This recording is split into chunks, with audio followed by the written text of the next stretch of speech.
محرم کے حوالے سے جتنے بھی سوالات ہیں نا، آج میں سب کو ایک ہی سوال میں نمٹا دیتا ہوں. تو میں جن لوگوں نے بھی محرم کے حوالے سے سوال بھیجے ہیں میں ان کے سوال پڑھ لیتا ہوں اور پھر سب کو ایک ہی جواب دے دیتا ہوں میں. تو پہلا سوال ہے جی، محرم میں کالے کپڑے پہننا. یہ محمود صاحب نے انڈیا سے پوچھا ہے کہ محرم کے مہینے میں بلیک کپڑے پہننا کیسا ہے. اچھا، ایک اور سوال محرم کے حوالے سے پوچھا ہے جی، محرم میں نکاح کرنا کیسا ہے. یہ سوال پوچھا ہے جی ظہور احمد نے کشمیر سے کہ اگر شادی محرم یا سفر کے مہینے میں کی جائے کیسا ہے. کچھ لوگ کہتے ہیں کہ ٹھیک نہیں ہے. اچھا بھائی آگے چلتے ہیں ہم. 10 محرم کو کون کون سے نبی کو نجات ملی. یہ سوال پوچھا ہے جی محمد نے. انہوں نے پوچھا ہے کہ جی کیا ان سب باتوں کی کوئی اصل ہے کہ آدم علیہ السلام کو آسمانوں سے 10 محرم کو اتارا گیا، حضرت نوح علیہ السلام کی کشتی اسی دن ٹھکانے لگی، حضرت ابراہیم علیہ السلام کو 10 محرم کو آگ میں ڈالا گیا، اس کی کیا حقیقت ہے. آگے ایک اور سوال پڑھ لیتے ہیں ہم. کیا قیامت محرم میں آئے گی؟ کیا قیامت 10 محرم کو قائم ہوگی؟ محمد فہد نواز ڈیرہ اسماعیل خان سے. اچھا جی آگے پوچھتے ہیں جی عاشورہ کے روزے کی فضیلت. یوم عاشورہ کے روزے کا کیا حکم ہے؟ محمد اقبال جموں کشمیر سے. اسی طرح عاشورہ کے دن کے حوالے سے ایک سوال پوچھا ہے جی 10 محرم کے ساتھ ایک دن کا روزہ ملانا، کیا صرف یوم عاشورہ کا روزہ رکھا جا سکتا ہے یا 10 محرم کے ساتھ 9 یا 11 کا روزہ ملانا بھی ضروری ہے؟ یہ سوال پوچھا ہے جی ساجد صاحب نے کراچی سے. عاشورہ میں قضا روزے کی نیت کرنا، کیا کسی کے قرض روزے رہتے ہوں اور وہ عاشورہ کے دن میں قضا روزے کی نیت بھی کر لے تو وہ قضا روزہ ہو جائے گا یا نہیں؟ یہ محمد اسماعیل نے راول پنڈی سے پوچھا ہے جی محرم کے دنوں میں روزے رکھنا، یعنی محرم کے عام دنوں میں روزے رکھنا. یہ سوال پوچھا ہے جی کیا محرم کے پہلے تمام 10 دنوں میں روزے رکھ سکتے ہیں؟ یہ صوبیہ ناز صاحبہ نے پوچھا ہے کرناٹک انڈیا سے. 10 محرم کو دسترخوان وسیع کرنا، یہ بڑا دلچسپ سوال ہے، اس میں میرا خیال ہے سب کو بہت زیادہ دلچسپی ہوگی. 10 محرم کے دن دسترخوان وسیع کرنے کی کیا فضیلت ہے جبکہ 10 محرم کو روزہ رکھا جاتا ہے؟ 10 دن میں کچھ کھاتے پیتے نہیں اور افطار کے وقت 11 محرم شروع ہو جاتی ہے، تو اس حدیث پر کس طرح عمل کیا جائے گا؟ عائشہ صاحبہ نے کراچی سے پوچھا ہے. اور ایک اور سوال ہے جی محرم میں حلیم بنانا کیسا ہے؟ کیا محرم میں شوقیہ حلیم بنانا اور کھانا جائز ہے؟ محمد زبیر. اور اسی سے ملتا جلتا ایک سوال ہے جی حلیم کا تلفظ کیسے کریں؟ سبحان اللہ، یہ محرم میں لوگ حلیم بنائیں گے تو کچھ حلیم کو دلیم کہہ رہے ہوں گے، کچھ سلیم کہہ رہے ہوں گے، کچھ وسیم کہہ رہے ہوں گے. تو اس سے پھر سلیم اور وسیم کو تو غصہ آئے گا کہ یار ہمارا نام حلیم کو کیوں دے رہے ہو. تو یہ بھی سوال پوچھا ہے جی حلیم کو حلیم بولنا چاہیے یا دلیم بولنا چاہیے، اس بارے میں وضاحت فرما دیں. محمد طاہا. یہ سارے محرم اور محرم سے ملتے جلتے سوال تھے آج کے سیشن میں، تو میں نے کہا ایک ہی دفعہ میں سارے سوالات میں پڑھ لوں، پھر ایک ہی دفعہ میں ان سب کے جوابات ہو جائیں تو اچھا ہے. دیکھیں محرم کے بارے میں غلط فہمیاں بہت ساری ہیں. پہلے تو میں یہ عرض کروں محرم کی اسلام میں فضیلت کیا ہے اور کیوں ہے یہ فضیلت.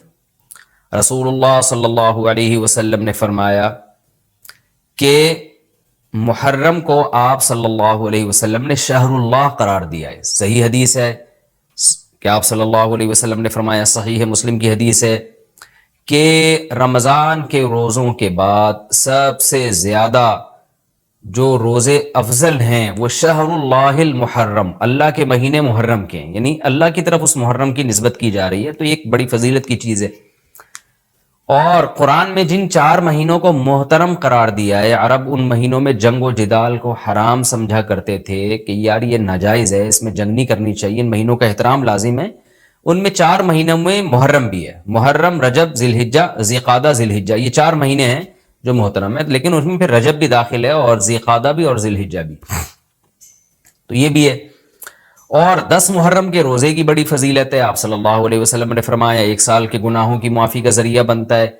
لیکن آپ نے فرمایا کہ یہودیوں کی مشابہت نہ کرو، کیونکہ یہودی 1 روزہ رکھتے ہیں تو ہم 9 10 یا 10 11 2 روزے ملائیں گے. تو یہ محرم کی فضیلت ہے. اور یہ کیوں ہے اس کی ہمیں وجہ معلوم نہیں ہے. جیسے کسی نے ابھی بھائی نے سوال پوچھا نا کہ اس میں کوئی واقعات ہوئے تھے، تو پہلے میں بتا دوں 10 محرم میں جب نبی صلی اللہ علیہ وسلم نے محرم کے مہینے کی یہ فضیلت بیان کی تو اس کو کسی واقعے کی بیس پہ بیان نہیں کی ہے.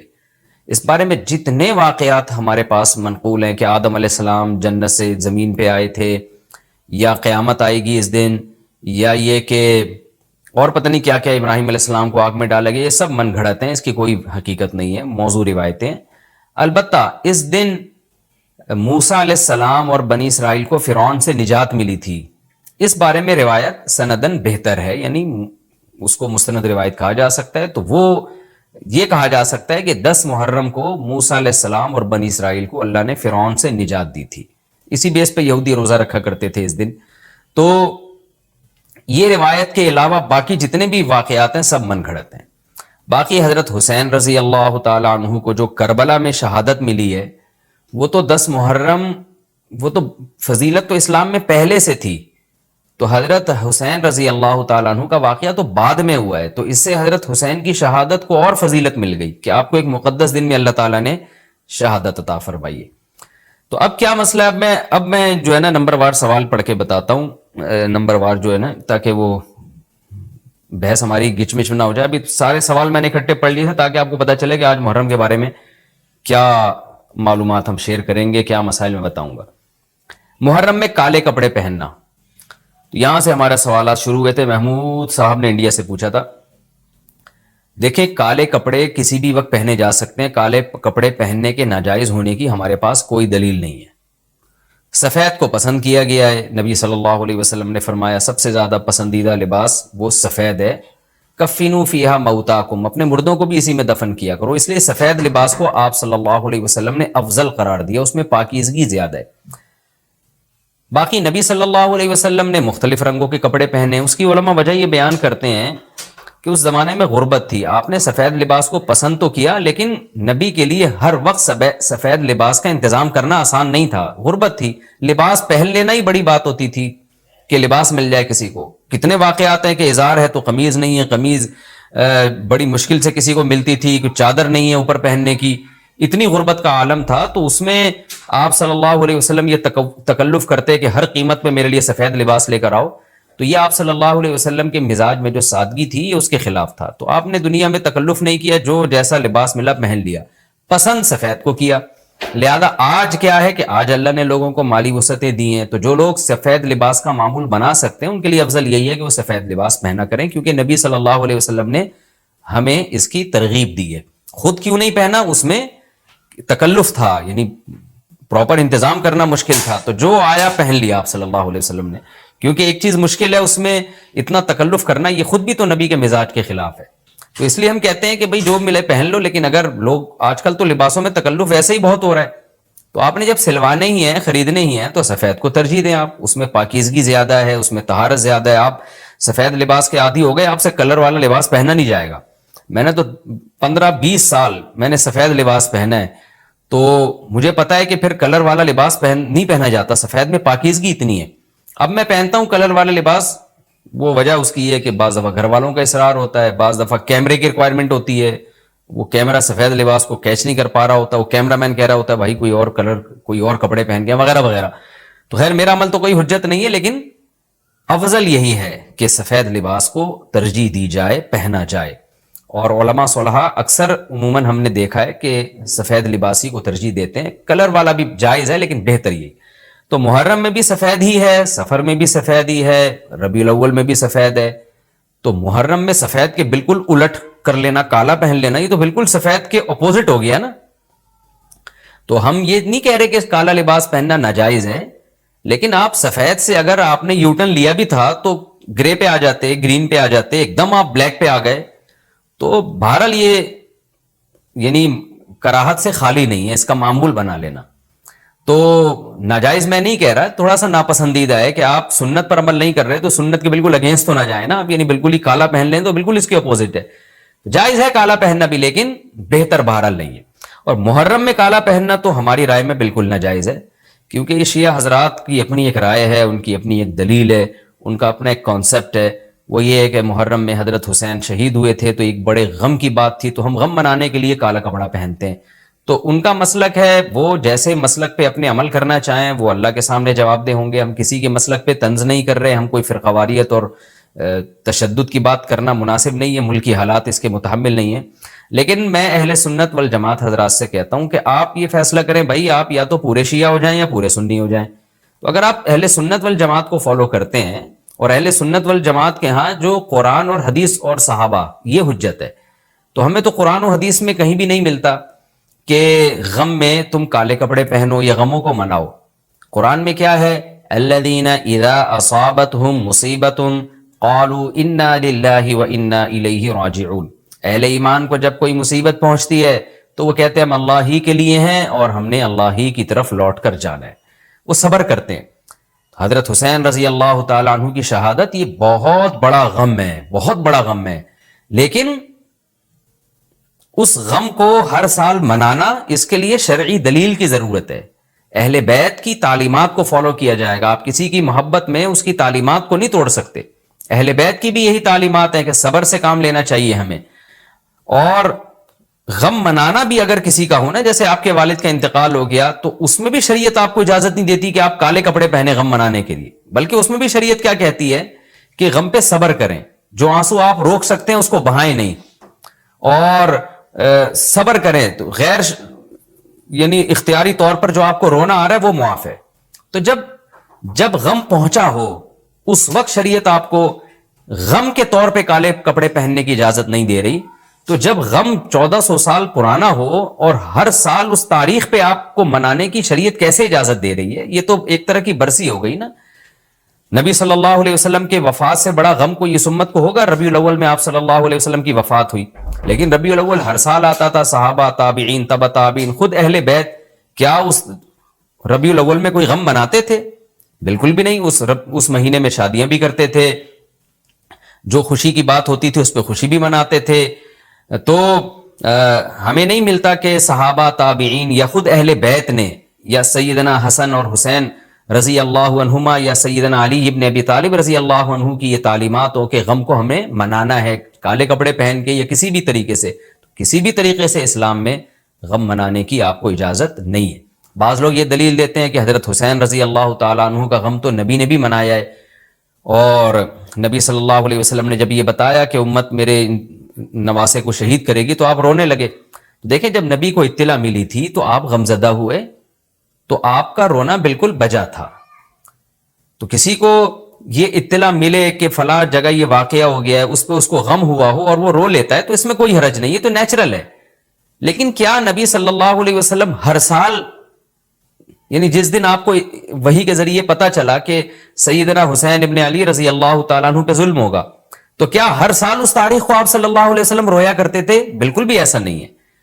تو غم کی اطلاع جس وقت ملی ہو اس وقت رونا آ جانا یہ نیچرل ہے، لیکن ہر سال پراپر اس رونے کو پراپر طریقے سے منانا یا کالے کپڑے پہن کے اس کو منانا، یہ تو بالکل اسلام میں ناجائز ہے۔ ہمارے پاس اس کے جائز ہونے کی کوئی دلیل نہیں۔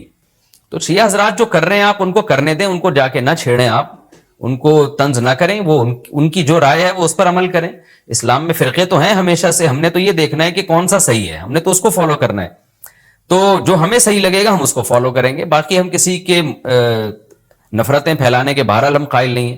تو جو وہ کر رہے ہیں آپ ان کو کرنے دیں، لیکن آپ یہ کام ہرگز نہ کریں، کیونکہ ہمارے لیے جو حجت ہے وہ قرآن، حدیث اور اہل بیت اور صحابہ کرام، تو ان کی جو تعلیمات ہیں ہم نے اس کو فالو کرنا ہے۔ ان کی تعلیمات میں کہیں بھی نہیں ہے، کوئی مستند روایت نہیں ہے کہ غم منانے کے لیے کسی نے کالے کپڑے پہنے ہو۔ غم منانا ہی جائز نہیں ہے، تو اس کے لیے کالے کپڑے یا کوئی اور کلر پہننا کہاں سے جائز ہو جائے گا؟ تو اس لیے محرم میں نارملی تو کوئی بھی وقت میں آپ کالے کپڑے پہن سکتے ہیں، لیکن محرم میں جب آپ پہنیں گے تو اس میں ایک تائید ہوتی ہے کہ گویا آپ بھی اس بدعت میں ان کی تائید کر رہے ہیں۔ اور رسول اللہ صلی اللہ علیہ وسلم نے فرمایا من تشبہ بقوم فہو منہم، جو کسی قوم کی مشابہت اختیار کرتا ہے وہ انہی میں سے ہے۔ تو اگر آپ چاہتے ہیں کہ آپ کا شمار قیامت میں اہل سنت والجماعت میں نہ ہو، آپ کو شیعہ مسلک ٹھیک لگتا ہے، تو پھر پراپر آپ شیعہ مسلک پراپر پورے طور پر اختیار کریں۔ آپ آدھا تیتر آدھا بٹیر چلنا تو ٹھیک نہیں ہے نا۔ اور اگر آپ چاہتے ہیں قیامت میں آپ کا شمار اہل سنت والجماعت میں ہو تو پھر مکمل اہل سنت والجماعت کو فالو کریں آپ، تو ان کو جو ہے اپنے حال پہ چھوڑ دیں۔ میں پھر بتا دوں، میں لڑائی جھگڑوں کا قائل نہیں ہوں۔ شیعہ حضرات آتے ہیں یہاں پہ بیٹھتے ہیں، گپ شپ لگاتے ہیں، چائے پانی بھی چلتا ہے، میرے دوستوں میں بھی ہیں بعض شیعہ حضرات، سلام دعا ہے ان سے، لیکن مذہب پہ بحث نہیں ہوتی۔ لکم دینکم ولی دین. ہم اسے کہتے ہیں ٹھیک ہے بھائی آپ اپنے رائے پر عمل کریں, بحث مباحثہ نہ کریں. ہاں جو سیکھنے کے لیے ہم سے آنا چاہے ہم محبت سے اس کو سمجھائیں گے, جو نہیں آ رہا سیکھنے کے لیے تو پھر ہم اس سے بحث نہیں کرتے. تو لڑائی جھگڑے نہ کریں. لیکن سنی حضرات کو, اہل سنت والجماعت کو, بل جماعت کا مطلب کیا ہے, ہم حدیث کو بھی مانتے ہیں, بل جماعت صحابہ کو بھی مانتے ہیں. تو صحابہ میں اہل بیت بھی داخل ہیں, اہل بیت کے علاوہ بھی صحابہ ہیں. تو کسی کی بھی, ہماری رائے تو یہی ہے کہ کسی کی بھی تعلیمات نہیں, ہمیں تو احادیث میں کچھ بھی نہیں ملتا. تو اللہ کا واسطہ آپ ایک رائے پر عمل کریں. اس لیے محرم میں آپ ان چیزوں کو فوکس نہ کریں. کالے کپڑے پہننا, غم منانا, یہ اسلام کی تعلیمات بالکل بھی نہیں ہے. تو یہ تو میں نے سوال کا جواب دیا کہ محرم میں اسپیسیفک کالے کپڑے اگر آپ پہنیں گے تو یہ ایک بدعت کی تائید ہوگی. تو نبی صلی اللہ علیہ وسلم نے تائید سے منع کیا ہے.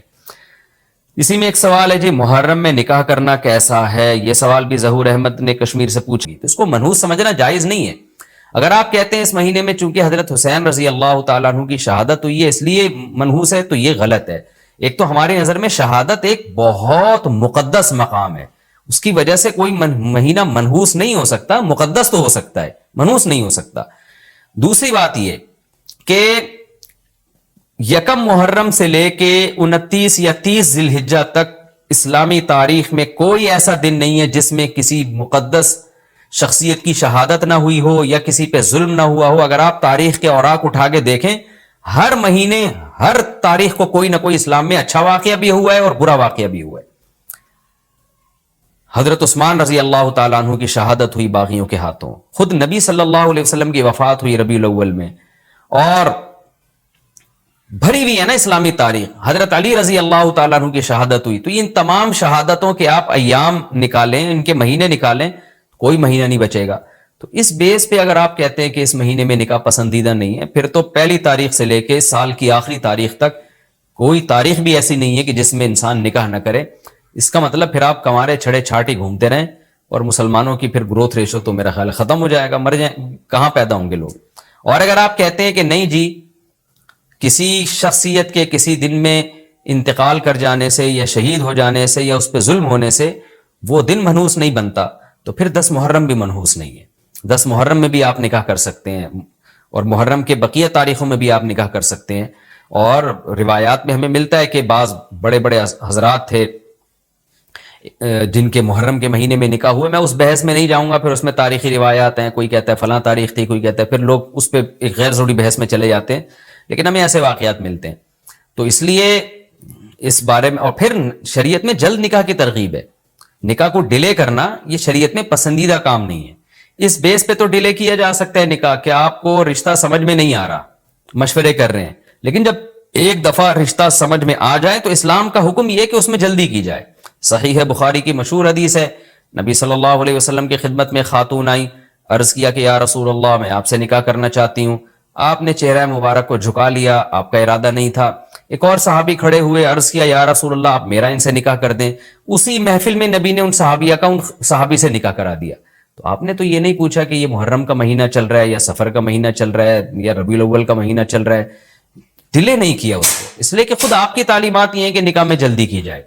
تو اگر آپ کو محرم میں رشتہ ملتا ہے, آپ ربیع الاول تک ڈیلے کرتے ہیں محرم کی وجہ سے یا سفر تک ڈیلے کرتے ہیں, تو یہ ڈیلے کرنا خود قرآن و سنت کے خلاف ہے. جس چیز میں تعجیل مقصود ہے, جس چیز کو شریعت نے جلدی کا حکم دیا. عبداللہ بن مسعود رضی اللہ تعالیٰ عنہ فرماتے تھے, مصنف ابن ابی شیبہ کی روایت ہے, کہ مجھے پتا چل جائے نا کہ میری زندگی میں صرف ایک رات باقی ہے, اگلے دن میں نے مر جانا ہے, اور میرے نکاح میں کوئی عورت نہ ہو, میں وہ رات بھی نکاح کے بغیر نہیں گزاروں گا, میں بیوی کے بغیر نہیں گزاروں گا, اس خوف سے کہ مجھے کہیں فتنہ نہ ہو جائے. صحابہ کرام جو تقوی کے اعلیٰ معیار پر تھے اور جن سے گناہ کا اندیشہ بہت کم تھا اور کہیں معاشرے میں بے حیائی پھیلی ہوئی نہیں تھی, وہ تو ان کا تو یہ کانسیپٹ تھا کہ بھئی ہم بیوی کے بغیر ایک دن نہیں گزاریں گے, کہیں ایسا نہ ہو کہ برائی میں پڑ جائیں. اور آج چاروں طرف بےہودگی پھیل رہی ہے, چاروں طرف بے شرمی, بے حیائی, انٹرنیٹ پر بےہودہ چیزیں, آپ یوٹیوب میں ویڈیو میں جائیں فوش چیزیں آ رہی ہیں, ہر چیز آپ کی شہوت کو برانگیختہ کرنے والی ہے. اور اس میں آپ یہ کہیں کہ ایک رشتہ طے بھی ہو چکا ہے, آپ صرف اس بیس پر آپ اس کو ڈیلے کر رہے ہیں, ایک مہینہ 2 مہینہ, لوگ سفر میں بھی نہیں کر رہے ہوتے, اور اس بیس پہ آپ ڈیلے کر رہے ہیں. اس میں خطرہ ہوتا ہے کہ مرد کسی گناہ میں نہ پڑ جائے, عورت کسی گناہ میں نہ پڑ جائے, تو شریعت اس کی آپ کو اجازت نہیں دیتی ہے. اور پھر اس میں یہ بھی ہوتا ہے کہ اگر آپ ڈیلے کرتے ہیں تو منگنیاں توڑنے کا شیطان کو موقع بہت ملتا ہے. میرے سامنے ایسے درجنوں واقعات ہیں. رشتہ طے ہوا لیکن جی چونکہ محرم ہے یا سفر آ رہا ہے تو ہم ربیع الاول میں کریں گے, یا منگنی کو کسی بھی وجہ سے ڈیلے کر دیا. تو جب منگنی ڈیلے ہوتی ہے, یعنی نکاح ڈیلے ہوتا ہے, منگنی ہو گئی, نکاح کو ڈیلے کر رہے ہیں آپ, اس میں شیطان پھر دونوں کو لڑواتا ہے. منگنیاں ٹوٹتی ہیں, اکثر نفرتیں پھیلتی ہیں, غلط فہمیاں, بدگمانیاں شیطان کو پھیلانے کا موقع ملتا ہے. اس لیے شریعت میں تو منگنی کا لفظ ہی نہیں ہے, شریعت میں ہے خطبہ. خطبہ کا مطلب نکاح کا پیغام بھیجا, ان کو جب سمجھ میں آ گیا تو فوراً نکاح کر دیا. بیچ کا کوئی راستہ نہیں اللہ نے رکھا. تو چاہے وہ محرم ہو, چاہے وہ سفر ہو, چاہے وہ ربیع الاول ہو, چاہے وہ ربیع الثانی ہو. ہاں کوئی اس وجہ سے ڈیلے کر رہا ہے نکاح, کوئی واقعی شرعی عذر ہے اس کو, وہ بہت سارے مسائل ہیں, لیکن محرم کا ہونا بہرحال کوئی شرعی عذر نہیں ہے.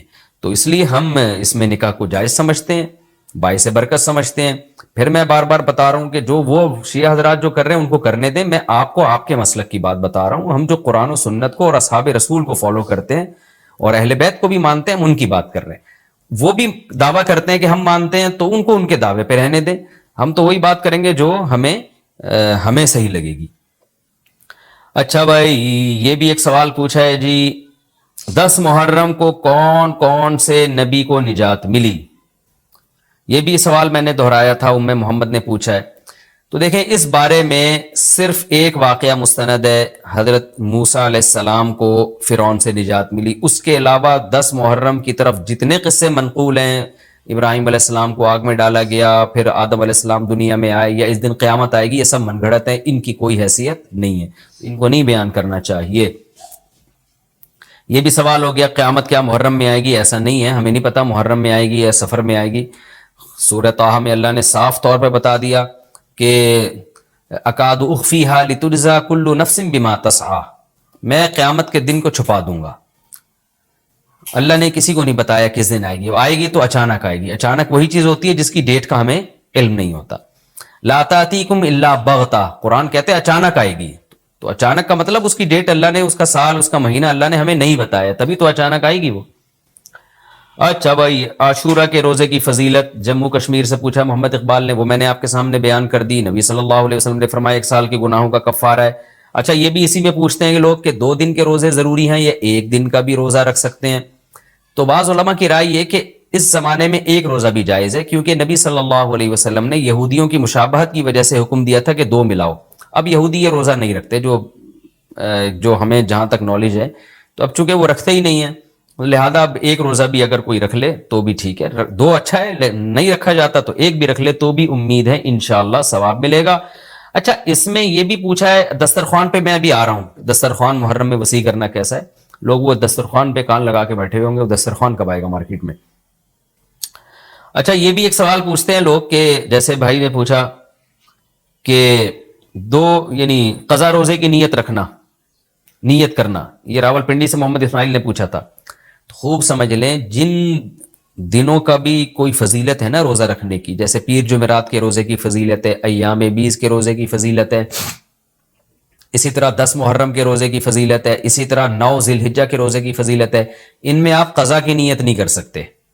اگر قضا روزے کی نیت کی تو قضا روزے کا ثواب ملے گا, اس دن کے ثواب سے آپ محروم ہو جائیں گے. خوب سمجھ لیں, شوال کے 6 روزوں میں بھی ایسا ہی ہے.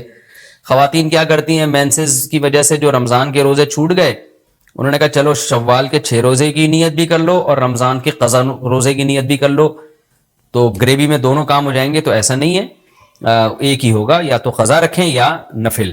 اگر قضا روزے رکھے تو پھر وہ نفل کا ثواب نہیں ملے گا, نفل رکھے تو قضا کا ثواب نہیں ملے گا. ان روزوں میں تداخل نہیں ہوتا, نفل اور قضا روزے جمع نہیں ہو سکتے. تو اس لیے عاشورہ کے دن عاشورہ کی نیت ہی کریں, قضا پھر پہلے یا بعد میں رکھ لیں. اچھا جی, اب میں آتا ہوں جی محرم میں دسترخوان وسیع کرنا کیسا ہے. اس بارے میں ایک روایت ہے کہ عاشورہ کے دن جو اپنے اہل و عیال پر دسترخوان وسیع کرے گا, ان کو کھلائے گا, تو اللہ اس کے رزق میں برکت دیں گے. یہ روایت سند کے لحاظ سے کمزور ہے. بعض علماء کی رائے یہ ہے کہ اگرچہ کمزور روایت ہے مگر فضائل میں چلتی ہے, تو کوئی اچھی نیت سے دسترخوان وسیع کر دے, وسیع کر رہا ہے نا, کوئی یتیم کے منہ سے نوالا تو نہیں چھین رہا نا, کھلا ہی رہا ہے, تو اگر کوئی گھر والوں پہ اس دن اچھا کھلا دے گا تو اس میں کیا حرج ہے. بعض علماء کی یہ رائے ہے, وہ بھی اصحاب علم ہے. لیکن بندہ ایک کو ہمیشہ سے ایک اشکال رہا ہے کہ جب ایک بالکل بے غبار صحیح حدیث ہمارے سامنے موجود ہے تو اس کے مقابلے میں ایسی کمزور روایت کو ہم کس بیس پہ ترجیح دے سکتے ہیں. ہمارے سامنے جو بے غبار اور بالکل مستند حدیث ہے جس کی سند پہ کوئی کلام نہیں ہے, وہ ہے روزہ. عاشورہ کے دن روزہ رکھنا چاہیے. روزہ اور دسترخوان آپس میں جمع نہیں ہو سکتے. یعنی عاشورہ کے دن جب آپ دسترخوان وسیع کریں گے تو روزہ کیسے رکھیں گے؟ تو بعض لوگوں نے یہ تعویل کی ہے کہ افطاری میں کر لیں آپ. تو افطاری میں تو 10 تاریخ نہیں رہے گی نا, 11 شروع ہو جائے گی, وہ تو 11 محرم ہو جائے گی. بعض لوگوں نے یہ کہا کہ جی 9 محرم کو جب سورج غروب ہو تو عاشورہ کی رات کو دسترخوان وسیع کر لیں. تو حدیث کے ظاہر سے تو عاشورہ کا دن معلوم ہوتا ہے کہ جب عاشورہ والا دن شروع ہو چکا ہو, یعنی صبح صادق کے بعد. یعنی حدیث میں تکلفات کرنے پڑ رہے ہیں, اس کی تعویلات کرنی پڑ رہی ہیں. تو اس بارے میں علامہ ابن تیمیہ رحمہ اللہ کی رائے ہمیں بہت صحیح معلوم ہوتی ہے. انہوں نے یہ لکھا ہے کہ اصل میں ہوا یہ تھا کہ جب شیعہ حضرات نے عاشورہ کے دن کو منحوس سمجھنا شروع کر دیا کہ یہ منحوس دن ہے اور اس میں غم کا دن ہے, تو بعض سنیوں نے ان کے مخالفت میں نا اس کو خوشی کا دن منانا شروع کر دیا. یعنی ہوتا ہے نا, آپ کسی کی مخالفت میں حد سے تجاوز کرتے ہیں, تو انہوں نے خوشی کے دن کے لیے اس میں کھانے پینے کی روایتیں گڑھ لی, کھاؤ پیو کھلاؤ پلاؤ, تاکہ بالکل ان کی مخالفت ہو. تو حقیقت یہی معلوم ہوتا ہے کہ چونکہ صحیح حدیث میں روزے کا تذکرہ ملتا ہے اور روزہ اور کھلانا پلانا جمع نہیں ہو سکتے. اگر یہ جو دوسری عاشورہ کے میں کھانا کھلانے والی حدیث بھی بالکل بے غبار اور مستند ہوتی نا, تو ہم دونوں کو جمع کر کے تعویلات کر لیتے کہ جی افطار میں کھلا دو اور سارا دن روزہ رکھو, یا نابالغ بچوں کو دن میں کھلا دو اور بڑوں کو روزہ رکھوا دو. تو ہم تعویلات کرتے اگر یہ اسی ٹکر کی حدیث ہوتی. لیکن یہ کمزور حدیث ہے, تو اس کو اتنی صحیح مستند روایت کے مقابلے میں ہم کیسے لا سکتے ہیں؟ تو وہ ابن تیمیہ رحمہ اللہ کی بات کافی معقول معلوم ہوتی ہے کہ بعض شامی لوگوں نے یہ روایت کو گڑھا ہے صرف شیعہ لوگوں کی دشمنی اور مخالفت میں, کہ اس کو خوشی کا دن, تو عاشورہ کا دن تو نہ غم کا دن ہے نہ خوشی کا دن ہے, عبادت کا مقدس دن ضرور ہے, تو برکت کا دن ضرور ہے. تو اس لیے اس میں صحیح بات یہی معلوم ہوتی ہے کہ یہ کھلانا پلانا والا جو روایت ہے یہ ہمیں صحیح معلوم نہیں ہوتی. روزہ رکھیں, اور افطاری میں تو ویسے ہی دسترخوان وسیع کرنا چاہیے. افطاری میں سموسے پکوڑے جلیبیاں بچوں کو کھلائیں تاکہ ان کو روزہ رکھنے کی اور زیادہ حوصلہ افزائی ہو. تو اس لیے ہماری رائے اس میں یہی ہے کہ عاشورہ کے دن بس روزہ ہی کی فضیلت ہے, دسترخوان والی بات ہمیں ٹھیک معلوم نہیں ہوتی, کیونکہ اس کے مقابلے میں جو ہے نا دسترخوان والی حدیث کے مقابلے میں زیادہ صحیح حدیث ہے جو روزہ تو کھانا پینے سے اجتناب کا نام ہے, اور افطاری میں تو ویسے ہی آدمی کھا لیتا ہے, وہ اس کے لیے پھر ضرورت نہیں ہے الگ سے ہمیں کسی روایت کی. اچھا بھائی, اور بھی محرم کے حوالے سے لوگ سوال پوچھتے ہیں. کالے کپڑے بھی ہو گئے, اور کیا رہ گیا بھائی؟ حلیم رہ گیا. حلیم, محرم میں حلیم بھی بناتے ہیں لوگ, تو بے اصل چیز ہے, بدعت ہے. کچھ ثواب سمجھ کے کریں گے, بدعت ہے. بعض لوگ کہتے ہیں ہم ثواب سمجھ کے نہیں کر رہے, ویسے ہی سب بنا رہے ہیں تو ہم بھی بنا رہے ہیں, تو بدعت کی تائید تو ہو رہی ہے نا. پورا سال پڑا ہے حلیم کھانے کے لیے, آپ کو کیا مصیبت ہے کہ آپ محرمی میں دیگ پکائیں؟ پورے سال کیوں نہیں پکا رہے تھے آپ؟ تو جب ایک رسم معاشرے میں غلط رسم پھیل جاتی ہے تو اس کا بائیکاٹ کرنا چاہیے. تو آپ نہ بنائیں, کسی اور مہینے میں بنا لیں آپ. تو پوری رات دیگیں چل رہی ہوتی ہیں, مذہب کے نام پہ تو یہ کام نہ کیا جائے نا. اور جو لوگ کہتے ہیں مذہب کے نام پہ نہیں کر رہے, ہم تو ویسے ہی انٹرٹینمنٹ کر رہے ہیں, تو یار کسی اور دن کر لو بھائی, تم پورا سال پڑا ہوا ہے نا. ہم نے کب کہا ہے کہ آپ دیگیں نہ پکائیں؟ آپ پکائیں, پوری رات گھوٹے لگائیں اس میں, کسی اور دن کر لیں آپ. تو اس لیے اسلام کو بچائیں خرافات سے. اسلام کو ہمارے ذمے ہے کہ ہم اسلام کو اسلام وہی